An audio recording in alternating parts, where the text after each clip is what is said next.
Hello everyone, this is Cryptolemon speaking. Today is September 12th and as some of you have told me, I will try to make this daily crypto news show a shorter version to fit under a 5 to 6 minute timeline. So today we're going to talk about Bitcoin, about Uniswap, about SushiSwap creators that gave back most of the developer fund that it took. We're going to talk about DeFi Bull Run and its implication for Ethereum.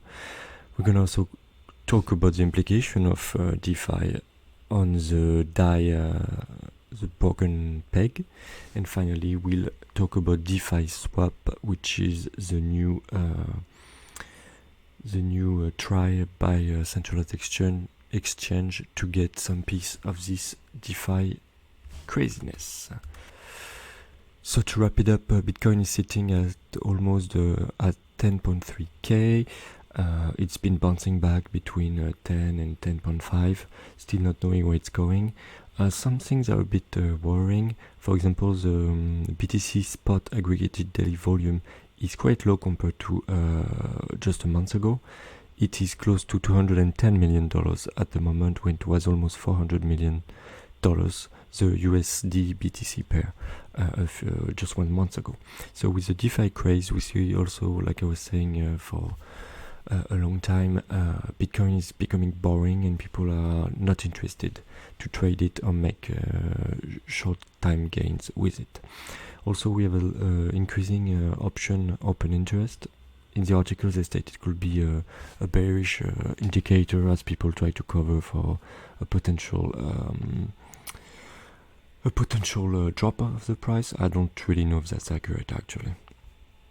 Uniswap. So Uniswap, of course, is in the middle of all this new DeFi tokens and DeFi craze, and as we saw, because of SushiSwap, they lost most of their liquidity, almost more than 1 billion actually, and sat at 500 million on September 9th. On 10th, we saw a lot of these SushiSwap forkers come back to get higher fees and maybe mine other DeFi pools, and then we're going down again. This is quite worrying, because if we start to have 25 different projects with each 100 million or 200 million in liquidity, it's less good, in my opinion, than just one decentralized project with 2 billion in liquidity, in total liquidity.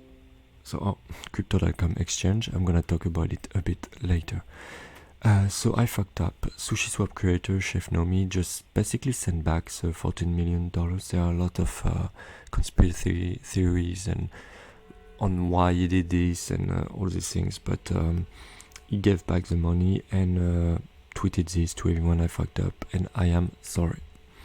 DeFi Bull Run might take $400 Ethereum option traders by surprise. This is just saying that most traders, based on Black and School, which is a model to calculate option probabilities, most of the traders, they do not believe Ethereum will be $400 or more in the next 2 weeks when the contract expires.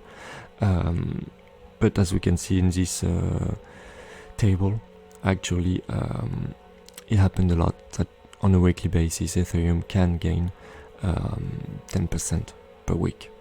It happened 4 times over the past 5 months, and there are 2 weeks left. And what they're just saying is that the market and traders are not positioned for this bull run. So if it does come back up, we could see a lot of traders chasing this asset.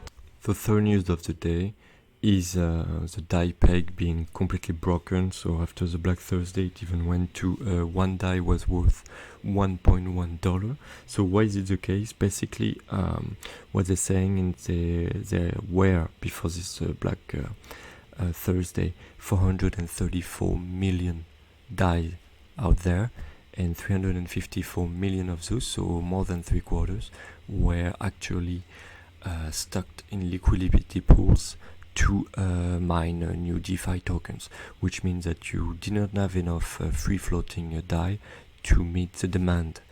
And with the DeFi craze, it puts even more pressure on DAI to create new DAI, on the price of DAI, sorry. And so therefore, to the increased incentive for people to put assets in order to create DAI. But it's still not working perfectly, but they're slowly and slowly trying to make the peg go back to 1. And then today, of course, it was yesterday actually, but I had time to read and cover it today. It's DeFi Swap. DeFi Swap is Crypto.com decentralized Uniswap, basically. Centralized, more or less. Trying to be decentralized, I would say. Uniswap after Binance, so they are the second to launch their own token. Of course, as usual with Crypto.com, you need to stake their currency, cryptocurrency, CRO, to boost your yield. I didn't look at all the different things you can do on the platform. It's not really clear what's going to be your yield, even if there is a calculator. But I looked at a lot of pools, and it seems that for 14 days, there will be 1 million CRO per day as a minimum for the reward pool. And so this is something to look at. We can see that the same initiative for Binance meant that BNB went up a lot and was in high demand, so I would expect to be the same for CRO and Crypto.com token. The different pair, by the way, you can farm are Ether, Tether, USD Coin, DAI, Chainlink, Compound, and of course CRO. So this is it for today, and I'll see you tomorrow. Bye bye.